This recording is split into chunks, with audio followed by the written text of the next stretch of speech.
a lunatic fringe against our law enforcement officers. I think what is clearly happening here, and it's going to keep on happening unless the Democrats wake up and say, you know what, you don't have to agree with our immigration policies. You don't have to agree with what the president or the vice president believe about immigration enforcement, but why don't you take this to the ballot box? Why don't you vote? Why don't you organize? Instead, what some of them are doing is encouraging people to get violent with our law enforcement officials. It's disgraceful, and it's got to stop. Just to follow up on that question, and again, thank you for taking questions, Mr. Vice President. There's clearly a lot of emotion in Minnesota, across the country, over this incident. You're calling Renee Good a deranged leftist. There's been heated rhetoric that we've also heard from officials. What responsibility do you and the president have to diffuse some of the tension that we are seeing play out in Minnesota, bring down the temperature as this investigation is unfolding?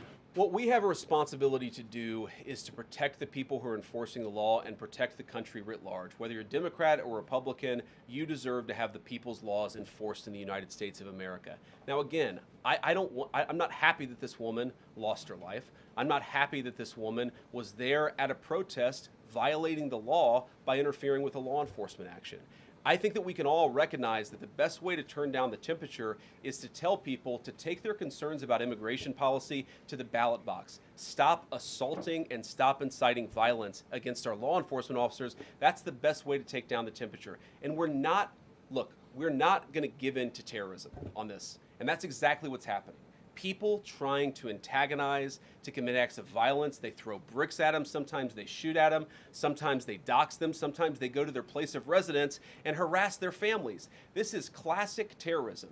And we cannot say that when a far left fringe is inciting violence against our brave law enforcement officials, that we're no longer going to enforce the law. That's rewarding the very people who are engaged in this garbage. The actual reward that they just got is a new assistant attorney general who is going to prosecute and investigate this stuff even more aggressively than before.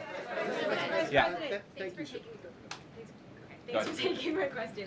So the head of Minnesota's investigations agency says that the U.S. Attorney's Office has essentially cut off the state investigations agency's access to the investigation. What is the precedent for that, and why shouldn't the Minnesota officials on the ground have access and evidence to work on this investigation?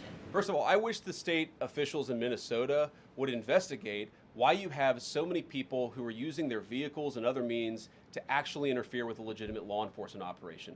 The precedent here is very simple. You have a federal law enforcement official engaging in federal law enforcement action. That's a federal issue. That guy is protected by absolute immunity. He was doing his job.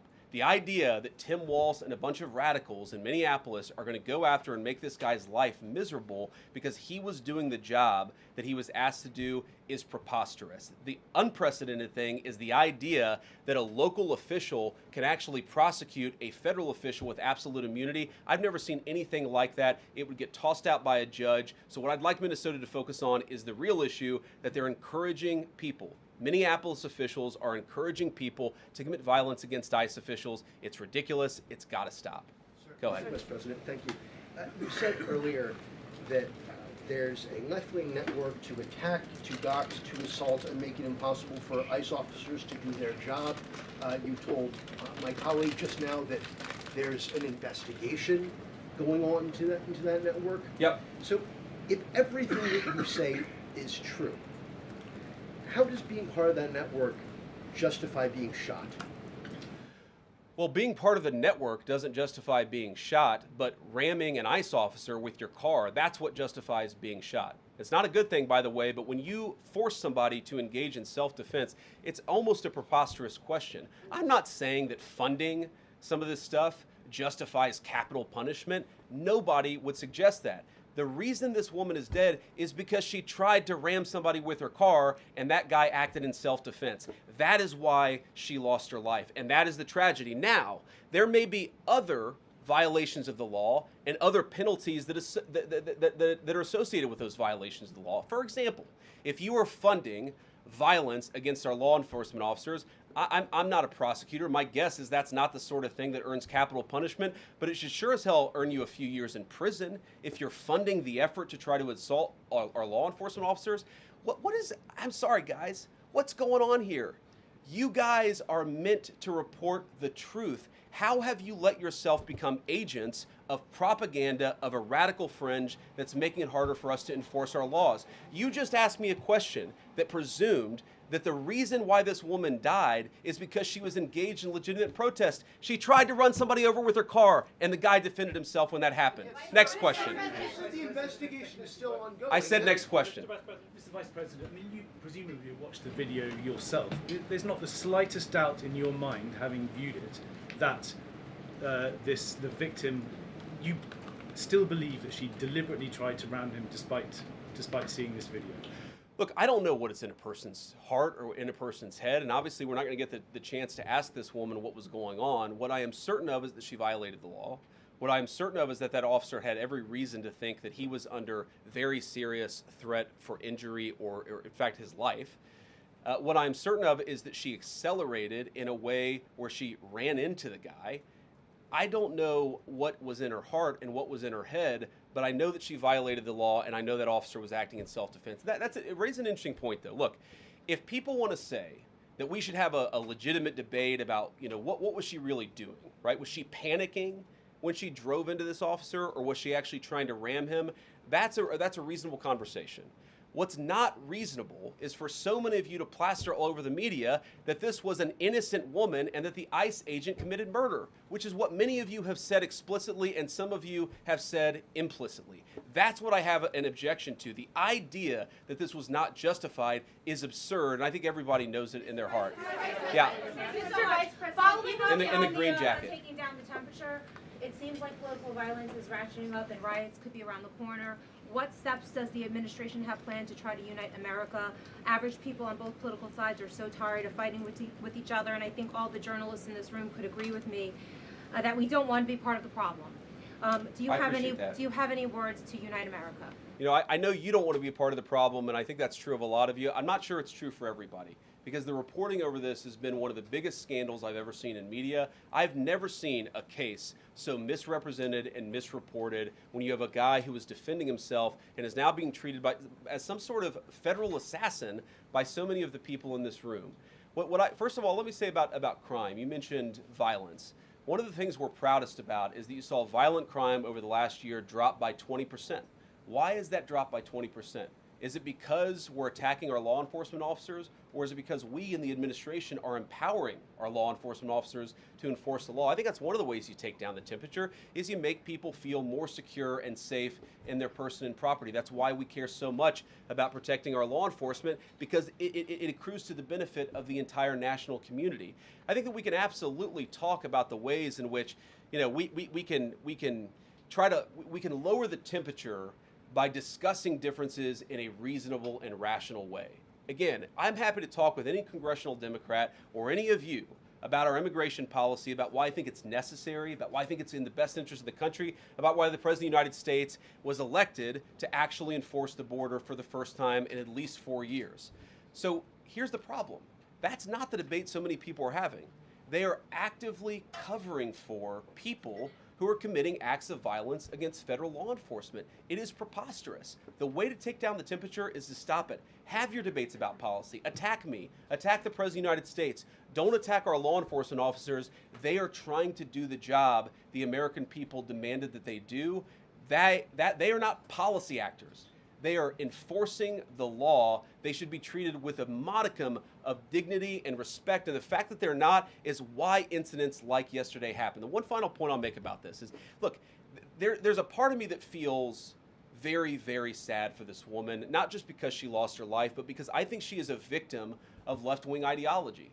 What young mother shows up and decides they're going to throw their car in front of ICE officers who are enforcing legitimate law?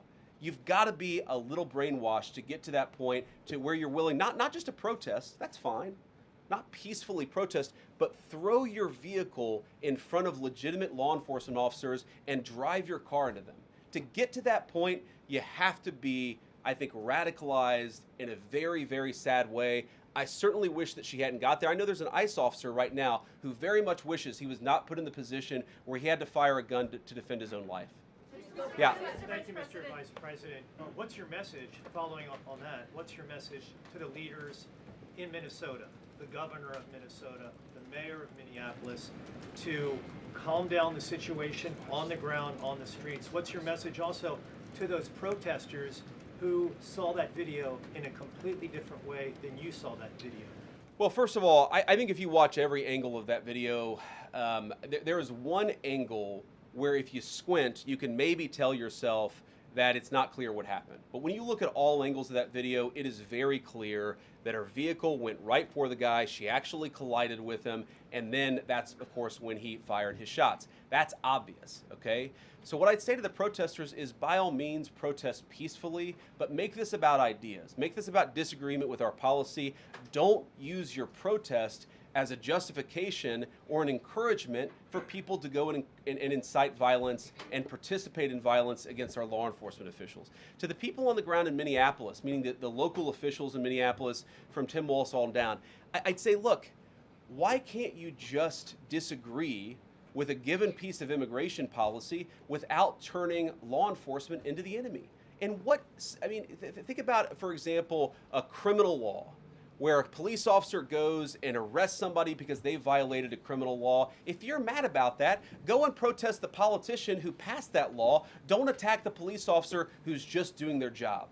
We had a wide open border under Joe Biden. I happen to think it's a good thing the President of the United States has closed it down. If you think that's a bad idea, criticize this administration for a policy decision. Don't attack our people for enforcing the law, because I guarantee you go to ICE, there are black people and white people, there are Democrats and Republicans, they are patriotic Americans who are trying to enforce the law. Attack me, lay off of our ICE agents. Yeah, in the blue, all the way, yeah. Yep, thank you, Mr. Vice President. You've called on Tim Walz to resign. Can you lay out the case as to why he should step down?